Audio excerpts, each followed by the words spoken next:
Bismillahirrahmanirrahim. Assalamualaikum warahmatullahi wabarakatuh. Alhamdulillahirrahmanirrahim. Berjumpa lagi pada mata kuliah rancangan percobaan, metode penelitian rancangan percobaan. Masuki minggu ke-13, di mana minggu lalu kita setelah membahas mengenai rancangan acak kelompok yang monofaktor. Berarti kan satu perlakuan ya, satu faktor.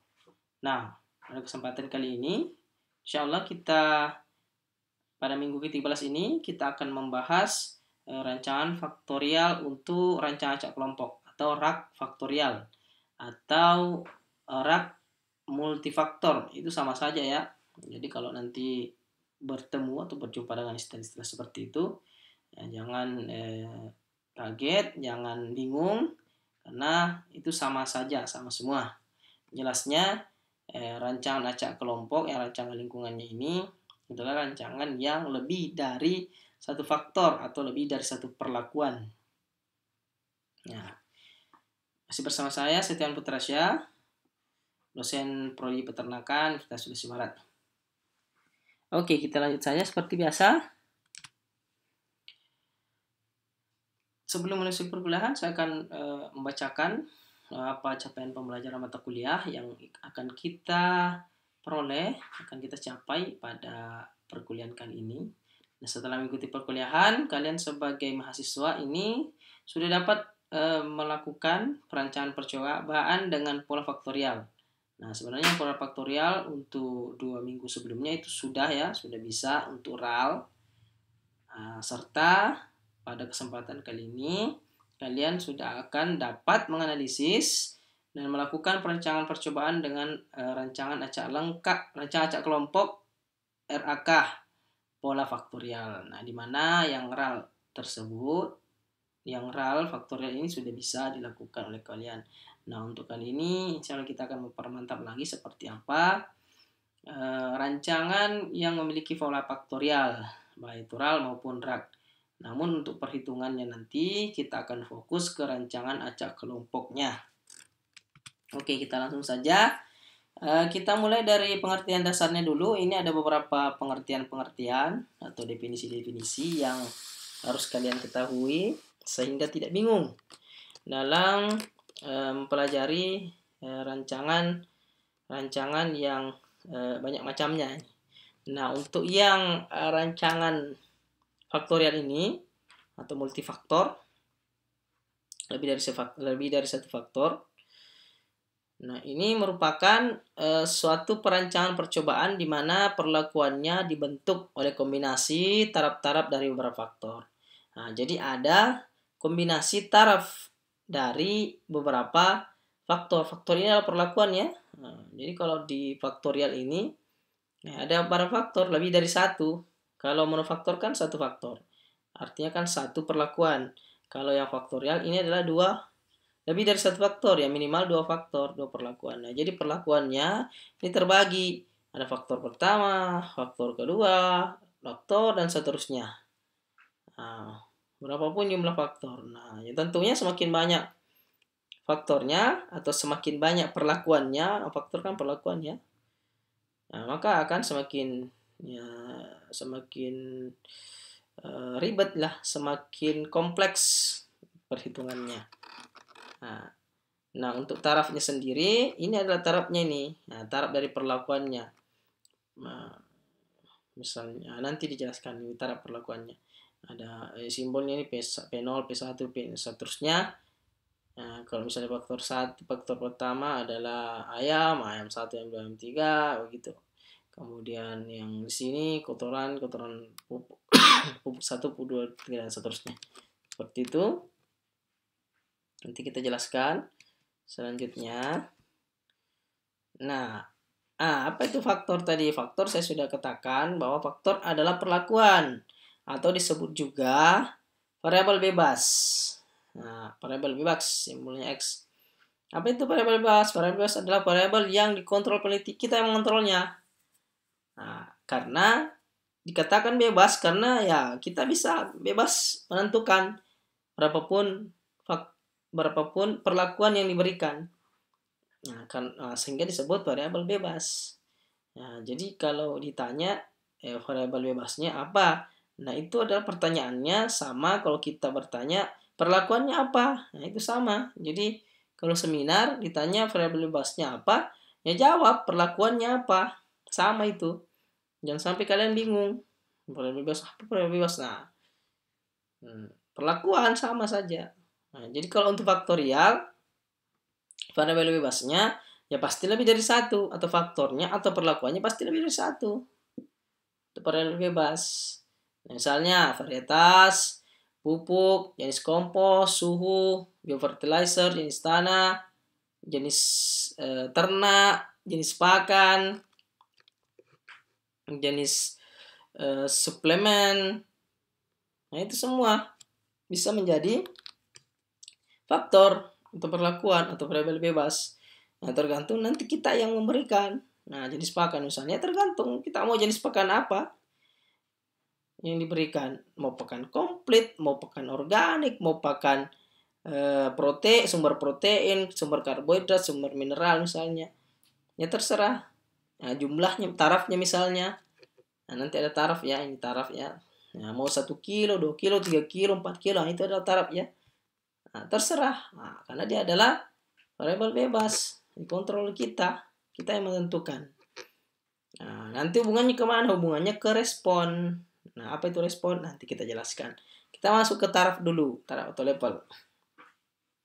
Nah, taraf atau level ini adalah faktor yang terdiri dari beberapa taraf atau level. Nah, perlakuan yang terdiri dari beberapa level, beberapa taraf. Nah, seperti yang saya jelaskan tadi. Nah, misalnya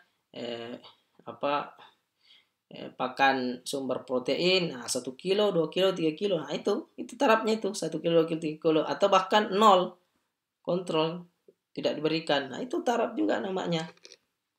Nah, misalnya 3 taraf dari faktor varietas. Nah, ini varietas misalnya jenisnya ya. Misalnya varietas padi, jenis padi, atau varietas rumput gajah misalnya. Varietas serumput misalnya, ada rumput gajah, rumput benggala, rumput lapangan dan lain-lain. Nah, ini bisa varietas disimbolkan V. Nah, dimana tarafnya itu ini V1, V2, V3 dan seterusnya. Seperti itu. Ini contoh lain, ini varietas tadi. Tarafnya adalah jenisnya. Nah, jenisnya varietas 1, varietas 2, varietas 1 itu misalnya padi nih ya, IR64, Cisadane, S969. Nah, kalau rumput misalnya itu ada rumput gajah, rumput odot, rumput benggala. Nah, itu misalnya. Nah, ini contohnya. Jadi tarafnya itu. Faktornya adalah perlakuannya. Rumputnya varietas rumput begitu. Nah, misalnya ini pupuk nitrogen misalnya. Ini yang menjadi tarafnya apa? Dosisnya. Nah, itu tadi ada 0 kg, ada 0 gram, 100 gram, 200 gram. Nah, simbolnya ini tadi nitrogen KN-nya di N1, N2, N3. Ini kecil ya kalau taraf. Pupuk organik misalnya. Ini pupuk organik 4 jenis pupuknya 4 taraf. Ada pupuk kandang ayam, pupuk kandang sapi, pupuk kandang domba, kompos. Nah, ini kan beda ya kompos, pupuk kandang olahannya berbeda dengan pupuk kandang. Nah, itu. Nah, ini adalah tarafnya. Ini adalah faktornya. Nah, untuk faktorial, maka faktornya ini akan lebih dari 1 dalam 1 kali perancangan. 1 kali kita penelitian, faktornya lebih dari 1. Misalnya, kita ingin melihat bobot badan sapi. Perlakuannya apa saja? Nah, bisa perlakuannya jenis pakannya. Nah, ini sudah faktor 1, jenis pakan atau perlakuan 1. Nah, perlakuan keduanya apa? Jenis multivitamin misalnya. Nah, jenis multivitamin ya, faktor keduanya ada multivitamin. Jadi ini sudah 2 faktor, ini sudah faktorial. Nah, mau tambah lagi. Nah, jenis ternaknya. Nah, ini sudah 3 faktor ini. Nah, sudah 3 faktorial, 3 perlakuan. Nah, itu tarafnya apa saja ya, tergantung kita. Pakannya misalnya jenis pakan, dikasih pakan konsentrat. Nah, ini pakan rumput saja. Kemudian suplemennya, ada yang dikasih vitamin, ada yang dikasih vitamin plus mineral. Nah, kemudian ya untuk yang ternaknya, nah, misalnya ayam, misalnya ada ayam kampung, ayam broiler, atau ayam kampung jenis apa, jenis kampung cemani, kemudian ada yang kampung biasa. Nah, bisa seperti itu nih. Nah, jadi faktornya adalah perlakuannya, sedangkan tarafnya adalah jenis atau dosis atau ukurannya, tergantung kita yang tentukan ya. Ini semua adalah variabel bebas ya, semoga bisa dimengerti. Kita lanjut. Nah, ini contohnya tadi, pemberian obat, pemberian ransum. Ini adalah faktornya, faktor 1, faktor 2, faktor 3. Faktor 1 pemberian obat, faktor kedua pemberian ransum pakan, kemudian faktor ketiga adalah ayam. Nah, tarafnya mana ini tarafnya? Nah, pemberian obat ternyata ada dosis 0, 1, 2, 3. Ada 4 taraf. Nah, yang faktor kedua ada 3 taraf. Ada tanpa tepung kangkung, ada dengan 0,2% tepung kangkung, 0,4% tepung kangkung. Nah, faktor ketiga apa? Ayamnya, jenis ayamnya. Nah, ternyata jenis kelamin bisa juga. Ada yang betina, ada yang jantan. Bisa juga. Tarafnya apa? 2 taraf. Taraf pertama, taraf kedua, jantan dan betina. Bisa seperti itu. Jadi dalam penelitian ini ya terbatas ya dalam menentukan perlakuan. Nah, tergantung dari respon yang diinginkan, hasil yang diinginkan nantinya. Nah, makanya ini nanti menentukan rancangannya seperti apa. Tergantung dari hasil yang diinginkan nanti. Oke, lanjut. Nah, kemudian ada yang namanya perlakuan. Nah, itu tadi kan perlakuan, faktor. Perlakuan merupakan taraf dari faktor atau kombinasi taraf dari faktor. Nah, itu perlakuannya. Tarafnya misalnya perlakuan. Nah, ini taraf faktor. Itu tadi saya bilang perlakuannya adalah pakannya, jenis pakannya, ayam, jenis ternaknya atau jenis ayamnya, kemudian jenis obatnya. Itu perlakuan semua. Taraf faktor, tarafnya, faktor pertama, kedua, ketiga, gitu. Nah, ini misalnya V1, V2, V3. Sedangkan untuk yang apabila satu faktor, ini satu faktor ya untuk faktor tunggal. Kalau lebih dari satu faktor ya itu tadi harus ada kombinasi dari masing-masing taraf. Kalau 2 faktor, ada yang varietas dan ini tadi pupuk ya, pupuk nitrogen, ya harus dikombinasikan. Varietas 1 pupuk nitrogen 0, varietas 2 pupuk nitrogen 1, varietas 1 pupuk nitrogen 1, varietas 2 pupuk nitrogen 0, varietas 2 pupuk nitrogen 1, dan seterusnya gitu. Nah, ini contohnya ya. Nah, itu perlakuannya. Itu semua perlakuannya nanti adalah kombinasi dari taraf dan faktornya, faktor dan tarafnya. Nah, sedangkan respon, respon ini yang tadi, respon adalah hasil akhir yang ingin diukur, yang ingin diuji. Nah, jadi kalau ditanya pada seminar, apa variabel tidak bebasnya? Nah, variabel tidak bebas atau variabel yang ditentukan, tergantung dari perlakuan. Nah, sifat atau parameter dari suatu percobaan yang akan diteliti, sifatnya. Nah, jadi apa yang akan diukur, apa yang akan diuji, itulah respon atau variabel tak bebas atau variabel yang terikat. Nah, variabel yang tidak bisa kita tentukan, hanya diukur dari hasil dari penelitian, hasil dari pengujian yang kita lakukan. Nah, itulah variabel tak bebas atau variabel dependent. Disebut juga variabel dependent atau variabel bebas, tak bebas, atau variabel terikat. Itu sama semua, atau respon sama semua. Yang sampai bingung lagi, beda-beda lagi, ya beda, tapi sama maksudnya. Semua gejala atau respon yang muncul karena adanya peubah bebas. Nah, peubah bebas apa tadi? Nah, peubah bebas adalah itu perlakuan, faktornya. Perlakuan yang bisa kita ubah-ubah tadi itu terhadap responnya kalau tak bebas. Nah, apa hasilnya? Misalnya serapan nitrogen atau serapan nutrisi pakan misalnya. Fosfor yang tersedia, kadar glukosa darah ayam, kadar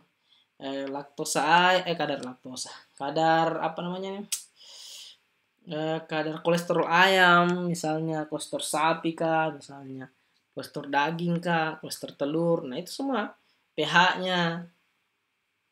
Ada responnya. tergantung dari perlakuan nanti yang akan yang kita lakukan. Nah, pengaturannya berdasarkan rancangan yang akan kita susun nanti, rancangan penelitian. Nah, ini respon. Oke, saya rasa itu tadi beberapa istilah-istilah atau pengertian-pengertian dasar dari rancangan percobaan. Nah, untuk yang multifaktor, nah ini saya bilang multifaktor sama ya. Faktorial, multifaktor, itu sama. Nah, atau percobaan berfaktor ini cara untuk menyusun kombinasi percobaan yang diberikan. Tujuannya untuk mengetahui atau mendeteksi adakah respon dari taraf masing-masing faktor atau faktor utama dan interaksi antara faktor-faktor yang diberikan sebagai perlakuan tersebut. Jadi ya itu tadi. Kalau di faktorial atau multifaktor, tujuannya apa? Tujuan utamanya adalah untuk mendeteksi apakah faktor-faktor atau perlakuan-perlakuan yang diberikan ini memberikan pengaruh terhadap respon masing-masing perlakuannya, faktornya. Dan, nah ini kalau faktorial, multifaktor, ada interaksi. Ini interaksi. Interaksi itu apa? Interaksi ini adalah pengaruh kombinasi dari faktornya, kombinasi perlakuannya. Nah, misalnya tadi pakan, obat, jenis ayam. Nah, ini kombinasi dari ketiganya, itulah interaksinya. Nah, ini ciri khas dari multifaktor. Ada interaksi. Itu 2 minggu lalu dari paralel faktorial saya sudah jelaskan ya interaksinya. Nah, saya akan ulangi lagi nanti. Nah, jadi ini ada interaksi. Ini tujuannya nanti. Nah, pelaksanaan percobaan tergantung dari lingkungan atau bahan percobaannya jelas. Nah, jadi ini memilih ini apakah kita menggunakan RAL, kita menggunakan RAG atau RBSL ini tergantung dari lingkungan tempat kita melakukan penelitian, bisa dikendalikan atau tidak. Kemudian apakah dia homogen, bahan percobaan homogen, lingkungannya juga apakah homogen. Nah, kemudian bisa ditentukan ini rancangan lingkungannya. Apakah kita menggunakan RAL, kita menggunakan RAG atau RBSL. Nah, ini sudah saya jelaskan minggu lalu, bagaimana cara pemilihannya. Ini RAL apabila homogen, RAG apabila tidak bisa dihomogenkan, namun apabila tidak homogen, namun bisa dihomogenkan dengan pengelompokan. Sedangkan RBSL ini, nah ini ada penjelasannya nanti. Ini jika tidak memungkinkan dikelompokkan, nah ini bisa dilakukan rancangan menyusahkan Latin namanya. Nah, untuk kesempatan kali ini kita akan bahas ini faktorial dengan rancangan acak kelompok. Nah, nanti kita akan jelaskan bagaimana cara perhitungannya. Namun cara perhitungannya sebenarnya kalau sudah mengerti minggu-minggu sebelumnya ini sudah mudah sekali ini. Cuman ada perbedaan sedikit saja. Jadi ini pemahaman komposit dasar dulu saya berikan ini supaya mengerti apa perbedaannya. Nah, ini contoh kasus yang faktor tunggal atau monofaktor. Nah, kalau di monofaktor, misalnya penelitian perbedaan hasil padinya. Hasil padi kan hasilnya kan respon tadi ya, respon. Akibat atau variabel yang tak bebas atau yang terikat atau yang variabel dependent sama saja. Akibat diberikan jenis pupuk organik. Nah, ini jenis pupuk organik adalah perlakuannya atau faktornya. Jenis pupuk organik. Tarafnya apa ya? Tergantung dari jenis pupuknya nanti. Kalau ada jenisnya 4 ya 4, kalau 5 5. Jenis pupuk yang berbeda, ini berbeda ini, jenis bahan berbeda ini sudah taraf ini. Nah, perbedaan berapa jenis pupuknya ya tergantung nanti. Nah, kita lihat jenis pupuknya ada berapa. Nah, ini tadi perlakuannya apa? Faktornya. Perlakuannya adalah jenis pupuk organik. Nah, tarafnya apa? Ternyata ada 4 taraf di sini. Ada 4 jenis pupuk. Ada pupuk kandang ayam, pupuk kandang sapi, kandang domba, dan kompos. Nah, ini tarafnya. Responnya adalah hasil padi. Berapa hasil padi yang akan dihasilkan dari berbagai jenis pupuk ini. Ini jika kasus faktor tunggal. Nah, jadi satu faktor, satu perlakuan, cuma jenis pupuk organik saja terhadap hasil padi. Nah, sehingga perlakuannya yang 4 buah saja ini. Nah, bedakan dengan yang multifaktor atau faktorial. Nah, kita mau melihat hasil padi, responnya tadi ini. Akibat diberikan jenis pupuk organik dan varietas. Jadi ada 2 di sini faktornya. Ada 2 perlakuannya. Jenis pupuk organik dan varietasnya. Jenis padinya, varietas padinya. Nah, kalau ternak misalnya mau melihat bobot, nah bobot badan ternak ini ya, akibat diberikan jenis pakan dan breednya, breed dari ternak. Nah, misalnya sapi, nah, ada sapi satu sapi limosin, satu sapi Brahman, kemudian sapi Brangus misalnya. Mau dilihat pertambahan bobot badannya ini sama seperti ini. Jadi ada dua faktor atau ada dua perlakuan yang diberikan. Nah, makanya dikatakan multifaktor atau faktorial. Ada lebih dari satu faktor. Nah, ini. Nah, jadi ada dua faktor. Responnya tetap satu, hasil padi.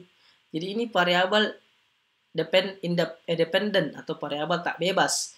Variabel yang dipengaruhi oleh faktor yang diberikan atau perlakuan yang diberikan. Dipengaruhi oleh faktor yang diberikan, perlakuan yang diberikan, atau peubah bebas yang diberikan. Nah, peubah bebas ya, nah, bebas kita menentukan berapa. Tergantung dari kebutuhan. Misalnya ini jenis pupuk organiknya. Ini faktornya ada 2 tak? Jenis pupuk organik. Nah, ini pupuk kandang tadi, pupuk kandang. Ini ada 4 taraf, ditambah faktor kedua varietas. Nah, ini ada varietas padi di sini. Ada IR64, ada Cisadane. Jadi ada 2 taraf. Ini minimal 2 ya tarafnya, tidak boleh 1. Kalau 1 ini ya sama saja. Bukan faktorial namanya itu kalau cuma 1. Ya, karena cuma 1 jenisnya ya 1 tidak boleh, tidak bisa dikatakan faktorial. Karena sama saja dengan ini kan karena 1 ya, 1 varietas ini. Ya, ini harus 1 varietas, tidak boleh berbeda varietas. Karena kalau dia berbeda varietas maka ini harus dimasukkan jenis padinya harus dimasukkan sebagai perlakuan juga. Ini varietas responnya. Jadi perlakuannya adalah kombinasi dari kedua taraf faktor ini. Taraf faktor ini di bawah taraf dan faktornya. Nah, jadi ini ada 4 kali 2 ada 8 buah unit percobaan. Nah, kombinasinya yang mana? Nah, kombinasinya ini pupuk kandang ayam dengan ini jenis varietas IR1, pupuk kandang sapi dengan IR64, pupuk kandang domba IR4, pupuk kompos IR4. Nah, begitu pun ini Cisadane, pupuk kandang ayam Cisadane, pupuk kandang sapi Cisadane, sampai terakhir ini kompos dengan Cisadane. Ini kodenya O4V2.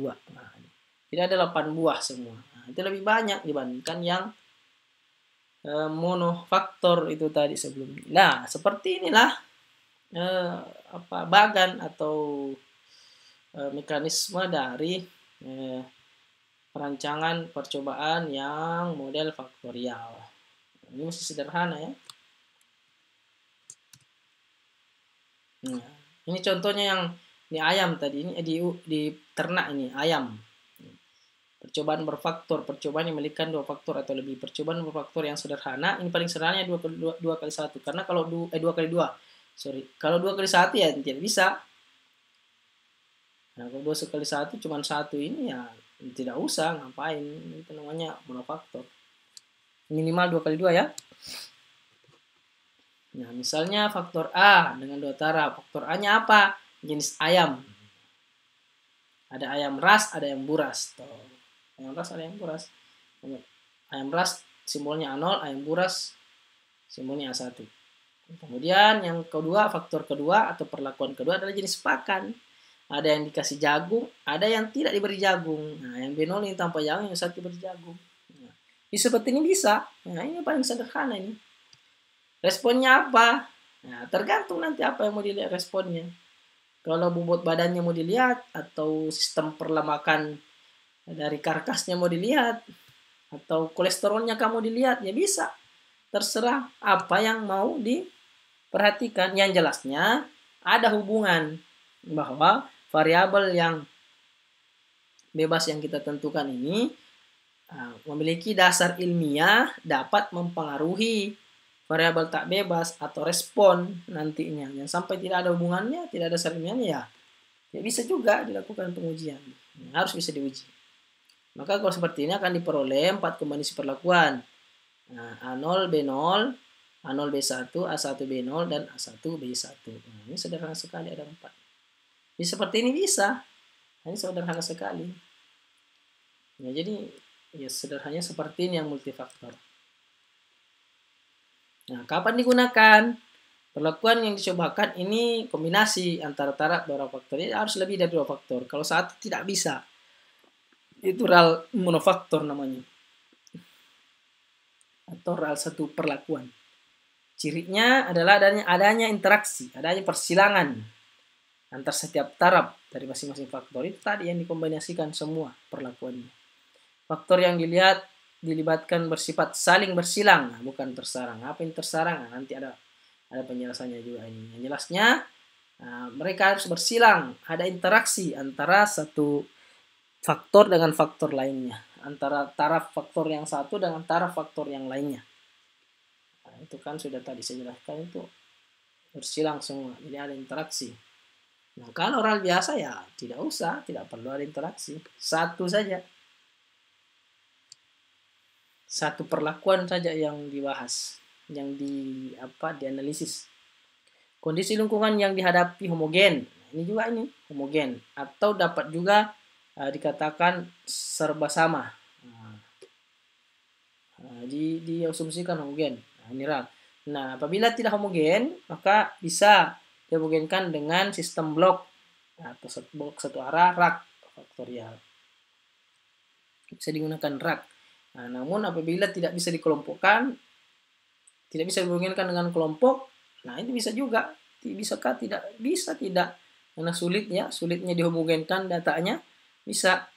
Nah, ini ada rancangan lain yang bisa digunakan, termasuk RBSL, rancangan jurusan alternatif atau split plot, itu bisa digunakan untuk menghomogenkan,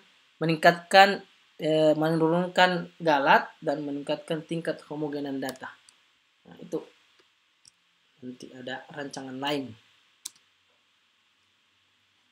Nah, tujuan percobaan faktorial apa? Nah, itu tadi untuk melihat ini interaksinya. Ada tidak interaksi antara satu perlakuan dan perlakuan yang lain? Kalau contohnya tadi yang ayam, jenis ayam, ada yang buras, ada yang ras, ada yang buras, serta ada yang jenis pakan, ada yang diberikan jagung, ada yang tidak diberikan jagung. Nah, itu akan dilihat ada tidak interaksi yang ayam ras diberikan jagung, ayam ras yang tidak diberikan jagung, dengan ayam ras yang diberikan jagung, dengan ayam buras yang diberikan jagung, ayam buras yang tidak diberikan jagung, ada tidak interaksinya? Diberikan jagung dengan tidak diberikan jagung, apakah mempengaruhi kadar kolesterolnya misalnya, atau perlemakannya misalnya, atau bobot badannya misalnya, itu. Nah, interaksinya mau dilihat. Adakah kedua faktor saling sinergi? Kalau dia saling sinergi, maka dia positif, dia akan naik, akan naik. Jadi kalau diberikan jagung, ya naik bobot badannya. Atau tidak diberikan jagung, malah antagonis. Diberikan jagung, malah antagonis misalnya. Diberikan jagung, naik lemaknya. Padahal kan sebenarnya diharapkan lemaknya turun misalnya. Nah, bisa seperti itu, bisa. Ini menghambat kinerja faktor lain. Bisa jadi ada antagonistik dan sinergis. Nah, itulah interaksi. Itu yang akan kita lihat di faktorial. Makanya jangan asal menentukan saja ya nanti pada saat kalian penelitian. Saya mau rancangan lengkap biasa deh. Padahal sebenarnya bisa dilihat faktor lain yang dapat mempengaruhi. Nah, atau saya mau faktorial saya deh. Padahal sebenarnya cukup dengan real biasa, real monofaktor itu sudah bisa terjawab penelitiannya.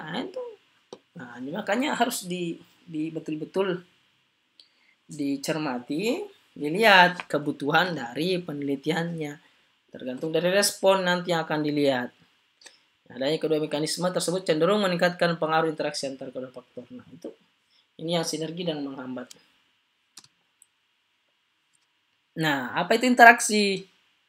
Interaksi adalah mengukur kegagalan dari pengaruh salah satu faktor.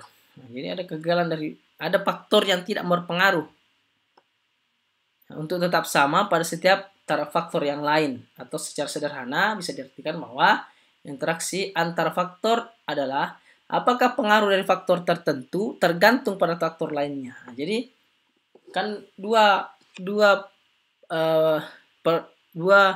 perlakuan. Apakah perlakuan ini yang pertama ini tergantung pada perlakuan yang lainnya, memberikan pengaruh terhadap perlakuan yang lainnya.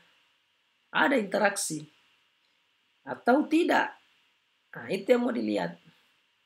Apakah dengan jenis ayam broiler diberikan jagung, ini yang mempengaruhi respon nanti, bobot badannya nanti.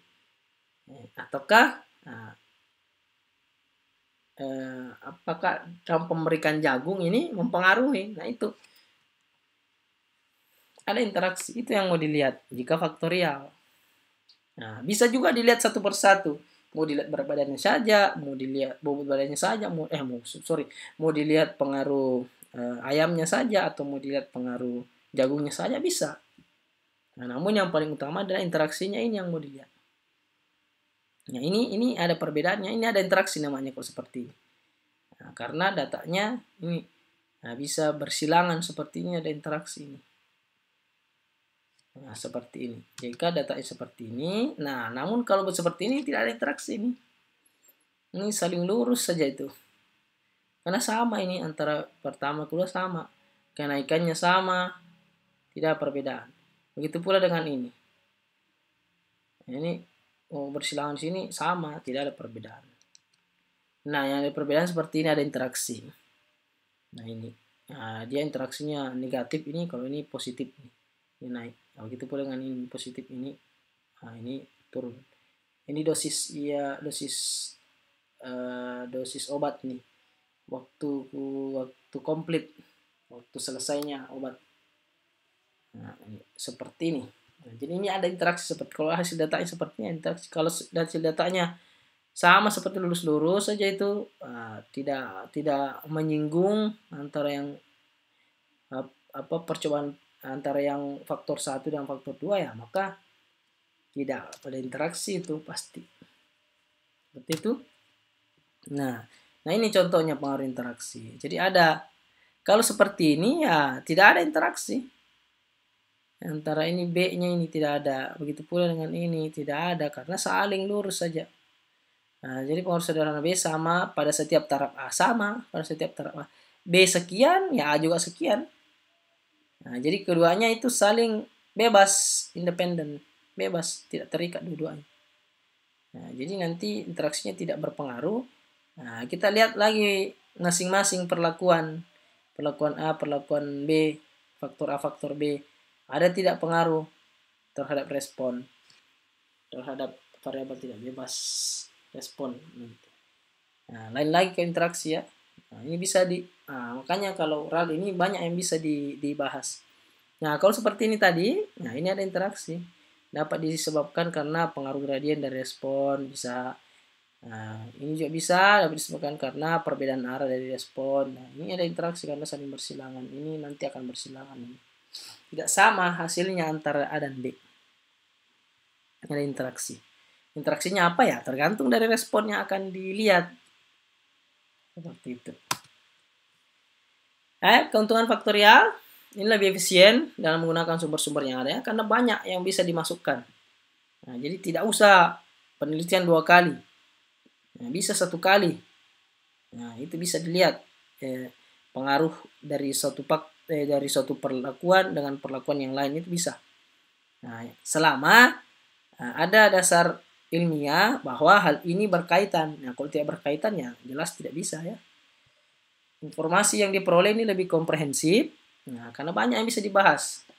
Karena kita bisa pengaruh utamanya itu misalnya itu tadi pakan, ya pengaruh pakannya apa.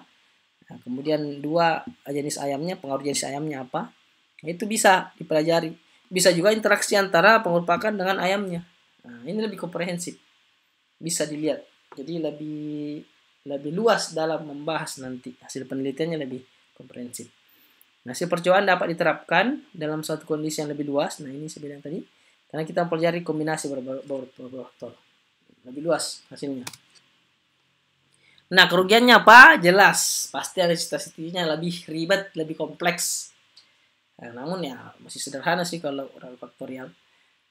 Terdapat kesulitan dalam penyediaan satuan percobaan yang relatif mengenai ini. Nah, harus betul-betul homogen ya. Kalau tidak homogen ya sulit juga. Jadi hasil penelitiannya akan rancu. tidak bisa disimpulkan. Kesimpulannya, penarikan kesimpulannya kurang tepat nanti. Nah, kalau tidak homogen, makanya sulit sekali untuk menyediakan data homogen. Pengaruh dari kombinasi perlakuan tertentu mungkin tidak berarti apa-apa, sehingga terjadi pemborosan sumber daya yang ada. Nah, ini dia. Kemungkinan perlakuan yang kita masukkan tadi ini tidak ada pengaruhnya sama sekali. Nah, jadi kita pemborosan waktu, tenaga, biaya untuk penelitian, karena kan ada perlakuan tambahan ini. Nah, makanya saya bilang tadi harus ada dasar ilmiah, betul-betul kuat dasar saintifiknya, ilmiahnya dalam menentukan perlakuan. Nah, kira-kira ini dua perlakuan ini bisa saling terikat tidak, saling terkait, saling ada interaksi terhadap respon yang akan kita lihat, hasil penelitian yang akan kita lihat. Nah, ini harus betul-betul diperhatikan dalam menentukan rancangannya.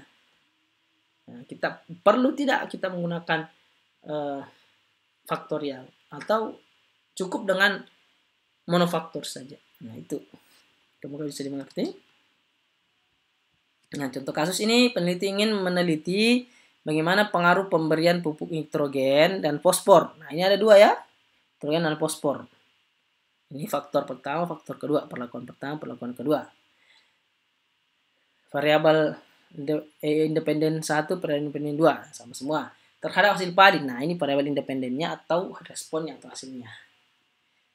Nah, yang ditentukan apa? Ditentukan rancangan responnya, rancangan perlakuannya, rancangan lingkungannya, dan seperti apa analisisnya. Yang pertama lihat dulu responnya apa. Nah, responnya itu tadi hasil padi. Nah, jelas toh. Kemudian perlakuannya apa? Rancangan perlakuannya. Nah, dosis pupuknya. Dan pupuknya itu tadi yang nitrogen dan fosfor. Nah, di sini bisa kita tentukan dosisnya. Nah, dosisnya. Jadi ada tarafnya. Nah, ini yang untuk nitrogen tentukan dosisnya 0, 50 dan 100 kg per hektar. Sedangkan untuk yang fosfor 0, 20, 40 kg per hektar. Nah, kemudian diulang 3 kali. Sehingga bagan percobaannya seperti ini. Ini kan silang toh. Silang P0, N0, P0, N1, P0, N2, dan seterusnya. Ini ada 3. Ini ada 3 kali 3, 9. Ini percobaan. Kali 3 ulangan, artinya ada 3 kali nantinya. Ini buat lagi 3. Nah, inilah blok-bloknya ini. Kelompok-kelompoknya 3. Jadi ada 9 kali 3 ada 21 ini percobaan. Ulang lagi ya 3 kali. Seperti itu. Nah, setelah itu tentukan rancangan lingkungannya. Rancangan lingkungan tergantung dari homogenisitas lingkungan dan homogenisitas satuan percobaan atau populasi yang akan diuji. Nah, kalau lingkungannya tidak homogen atau satuan percobaannya atau apa namanya ini populasinya yang akan diuji ini tidak homogen, ya maka tidak bisa kita menggunakan RAL. Harus dimogenkan. Ya, bisa menggunakan pengelompokan. Kalau misalnya lingkungan toh, ya, berbeda lingkungannya, nah, bisa dikelompokkan berdasarkan lingkungan. Nah, maka akan dikelompokkan 1, 2, dan 3. Nah, ini bisa menggunakan acak-acak kelompok, tidak bisa menggunakan RAL. Nah, bagaimana jika tidak bisa dikelompokkan dengan lingkungan? Nah, ini ada rancangan lain yang bisa mengakomodir perbedaan homogenisitas sampel atau homogenisitas populasi atau homogenitas lingkungan. Ini pengaruh lingkungan terlalu banyak. Bisa menggunakan rancang bujur sangkar Latin atau split plot bisa. Nah, untuk menghomogenkan ini tadi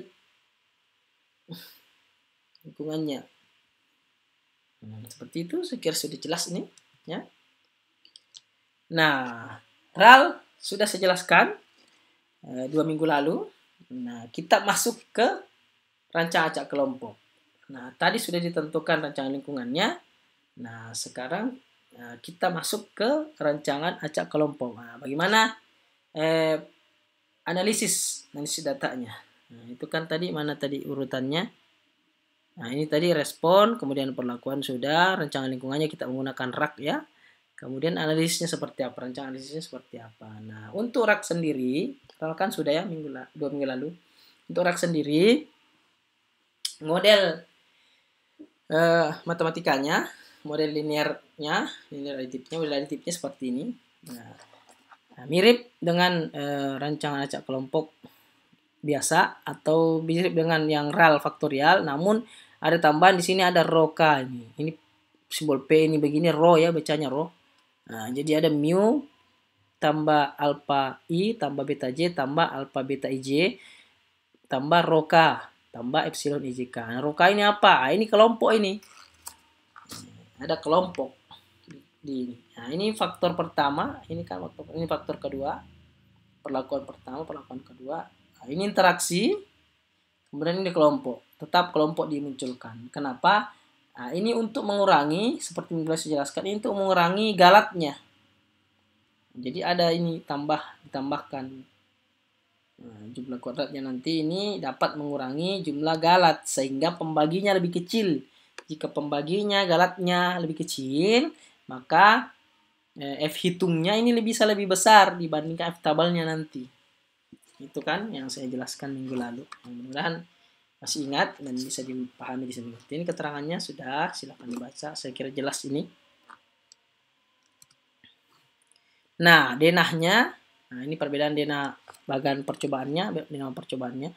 Kalau RAL itu kan langsung seperti ini saja, 1, 36 ini langsung diacak. Kalau RAK itu tidak, karena dikelompokkan, diblok-blokkan. Nanti di blok-bloknya baru bisa diacak. Jadi ini ada 1 sampai 12, nah baru diacak. Seperti itu. Ini perbedaannya ya, kalau yang RAL dengan yang kelompok. Nah, faktorial apa ya? Tergantung dari ini kan kombinasinya ya. Kombinasi faktorialnya ini tadi. Nah, ini ada 2. Kalau 3 ya, tambah lagi ini 3. V2, N0, P1 misalnya. Nah, N0, P0 kah? Tambah lagi. Jadi semakin banyak. Nah, untuk perhitungan analisisnya seperti ini. Seperti biasa, hitung dulu faktor koreksi. Faktor koreksi itu kan total keseluruhan data. Total keseluruhannya, nah ini karena dia faktorial dan dia kelompok, ini ada 3 titik ini. Jadi total yang paling bawah di tabel ini ya, per ABR. A ini adalah perlakuan A, jumlah perlakuan A, jumlah perlakuan B atau jumlah faktor A, jumlah faktor B. Per R. R di sini adalah kelompok ya, bukan ulangan. Bedakan dengan RAL. Kalau RAL ini pasti ulangan. Tapi karena dia rancang acak kelompok, jadi R-nya dia adalah kelompok. Ini adalah pengerjaan seperti ini. Cari FK-nya, cari jumlah kuadrat totalnya. Kemudian cari jumlah kuadrat R. Nah, jumlah kuadrat R ini adalah jumlah kuadrat kelompok. R kan tadi kelompok ya. Nah, ini kelompoknya. Nah, ini nanti dicari. Kemudian jumlah kuadrat A, ini faktor A. Nah, ini harus dibuatkan tabel dulu, tabel yang sederhana. Nah, karena kalau tabel yang umum itu, kan tidak akan ada ini nanti disajikan. Untuk tabelnya, jumlahnya ini yang dicari nanti. Dikurangi FK. Nah, ini seperti ini rumusnya. Kemudian cari JKB, nah, jumlah kuadrat untuk yang faktor keduanya. Ini rumusnya. Ingat ya rumusnya, kalau kita cari yang A, maka baginya adalah B. Nah, ini R per B. Kalau yang kelompok dicari AB di sini. Kalau A yang dicari RB.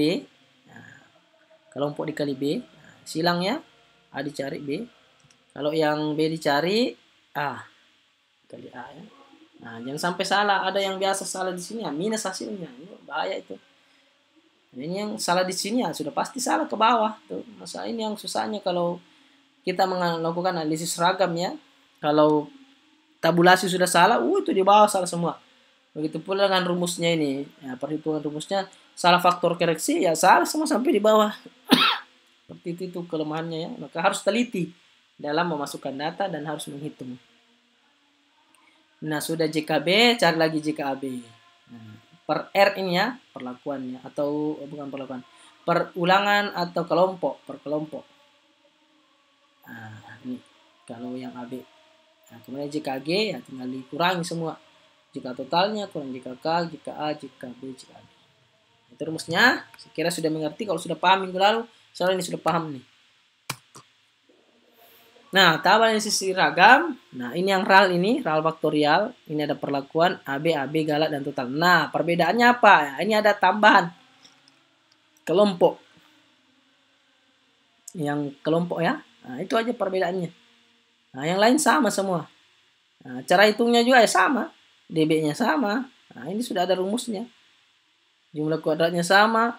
Kuadrat tengahnya sama. F2-nya sama. F-tabelnya sama. Ini sudah dapat JK-nya. Tinggal dibagi JKK per DB-nya ini. Ini bagi ini dapat ini. Nah, ini bagi ini dapat ini. Ini bagi ini dapat ini. Ini bagi ini dapat ini. Ini bagi ini dapat ini. Nah, ini bagi ini dapat ini. Nah, nanti kuadrat tengahnya dapat, ya tinggal dibagi. Ini bagi KTG dapat ini. Nah, ini tidak ada ya. Ini harusnya ada di sini. Ini bagi ini dapat KTG. Ini bagi KTG ya dapat ini. F hitung perlakuan. Nah, nanti A bagi KTG dapat F hitung A untuk faktor A. Nah, kemudian KTB per KTG dapat faktor B dan seterusnya sampai dapat yang KTAB. Nah, begitu saja, sama. Selebihnya itu sama. Tidak ada yang berbeda. Nah, jadi kalau sudah paham minggu lalu, insya Allah ini sudah paham juga.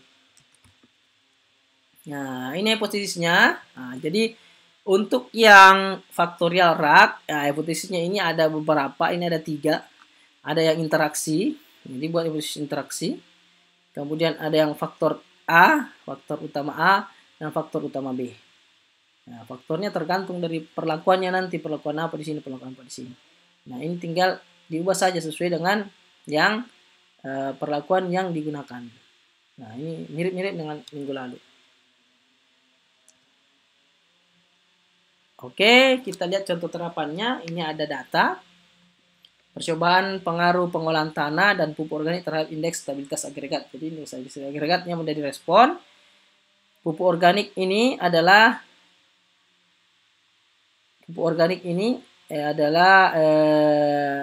faktor B dan olah tanah ini adalah faktor A. Pupuk organik. Nah, ini. Olah tanah adalah faktor A, pengolahan tanah faktor A, pupuk organik adalah faktor B. Kelompoknya ada 3 dan stabilitas agregat adalah responnya. Begini tabel awalnya. Nah, seperti yang biasa, cari dulu FK-nya. Nah, FK-nya adalah ini. Totalnya, jadi yang totalnya tadi. Nah, ini ya, totalnya semua. Nah, dikuadratkan, dibagi, ya, ABR. A-nya berapa? A-nya ada 1, 2, 3. B-nya ada 1, 2, 3, 4. Nah, 3 kali 4 kali kelompok 1, 2, 3. 3 kali 4 kali 3. Itu dapat FK. Jumlah kuadrat total. Ingat, jumlah kuadrat total adalah total keseluruhan data. Nah, semua keseluruhan data dikuadratkan. Nah, ini dikuadratkan tambah ini dikuadratkan tambah ini dikuadratkan. Mau ke sini ini kuadratkan, ini tambah kuadratkan, kuadratkan ditambah ini, kuadratkan tambah ini, kuadratkan lagi, tambah lagi, kuadratkan ini dan seterusnya. Semua ini. Semua ini ya. Ini semua. Nah, ini yang masukkan totalnya. Ini semua dikuadratkan dikurang faktor koreksinya. Hasilnya ini. Nah, kemudian cari yang kelompok. Ini kelompok. Ingat, AB ini per AB. Yang kelompok ya, kelompok yang di bawah ini kan kelompok. Nah, ini yang diambil. Ini kuadratkan, tambah ini kuadratkan, tambah ini kuadratkan. Dibagi AB. A-nya 3, B-nya 4. Nah, itu 3 kali 4. Nah, selesai. Setelah itu cari yang JKA. Nah, ini yang agak masalah nih, JKA dan JKB. Nah, untuk mencari JKA JKB, ini harus dibuatkan tabel sederhana seperti ini. Nah, jadi dibuatkan tabel yang untuk olah tanah dan pupuk organik yang jumlahnya. Nah, ini kan seperti ini. Saya lihatkan. Nah, ini kan olah tanah, ini pupuk organik. Nah, jadi ini yang diambil ini. Ini 1, 2, 3, 4, 5, 6 sampai di bawah ini. Nah, ini yang diambil. Nah, ini juga ambil 10, 110, 120, 130. Nah, buatkan tabel seperti ini tadi. Nah, ini kan ya 10, 12, 10, 110, 2, 10, 110, 120, 130. Nah, nilainya ini. Nah, nilainya mana tadi? Yang ini tadi. Nah, ini.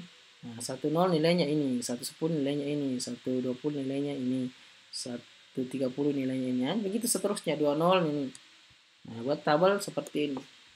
Nah, setelah itu dijumlahkan. Nah, jumlahnya dari atas ini untuk yang pupuk organik, untuk yang B ini. Nah, ini yang dari samping untuk olah tanah ini. Nah, untuk mencari JKA, nah, yang dikuadratkan adalah A-nya. Nah, ini kan A, nah, ini yang dikuadratkan. Ini yang dikuadratkan, dijumlahin kuadratkan, jumlahin kuadratkan per jumlah pupuk organiknya. 1, 2, 3. 3. Per kelompoknya kan 3. Per jumlah pupuk organiknya 1, 2, 3, 4. 4. Nah, jadi ingat ya, ini jangan terbalik. Kalau cari A per RB, kalau cari B per RA. Kalau yang B-nya dicari, nah ini dikuadratkan, tambah dikuadratkan per kelompok 3 kali ini olah tanah, perlakuannya 3 kurang FK, selesai, dapat. Gitu saja. Nah, setelah itu cari yang interaksinya. JK AB jika interaksi.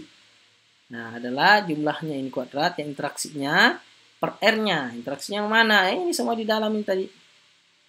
Ini dikuadratkan, tambah ini dikuadratkan, tambah ini dikuadratkan, tambah ini dikuadratkan, tambah ini dikuadratkan, tambah ini dikuadratkan, sampai di sini dikuadratkan. Nah, ini tadi ya. Nah, per R-nya. R saja ya. Per kelompok saja, per 3. Dikurang faktor koreksi. Dikurang JKA, dikurang JKB. Nah, ini ada rumus baru ya. Jangan sampai kurang faktor koreksi saja. Salah itu. Nah, harus dikurang JKA lagi, dikurang JKB lagi. Makanya harus cari JKA dan JKB-nya dulu. Didapat, baru cari JKG-nya. Nah, JKG itu jumlah kuadrat total, dikurang jumlah kuadrat kelompok, atau JKR ini ya. JKR ya. JKK atau JKR sama saja ini. Jangan bingung lagi nanti ini.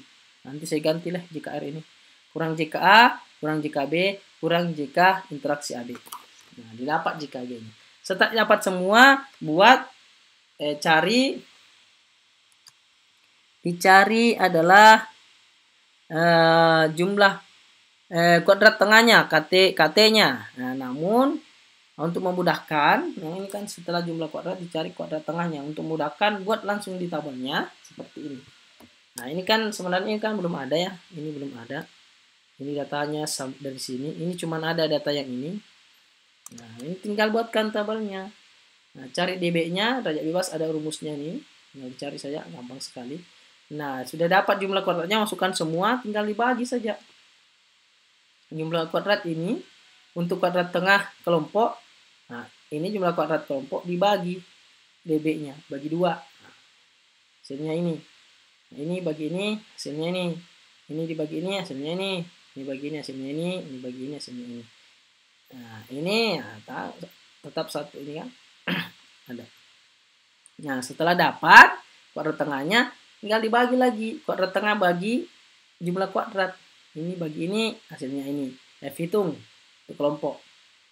Untuk perlakuan A, ini bagi ini, hasilnya ini. Ini bagi ini bagi ini, ini bagi ini, hasilnya ini.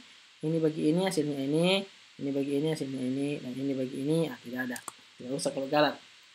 Nah, jadi hasilnya F hitungnya ada 4. F itu untuk kelompok, F itu untuk perlakuan A, perlakuan B, dan perlakuan AB. Atau faktor A, faktor B, dan faktor interaksi AB.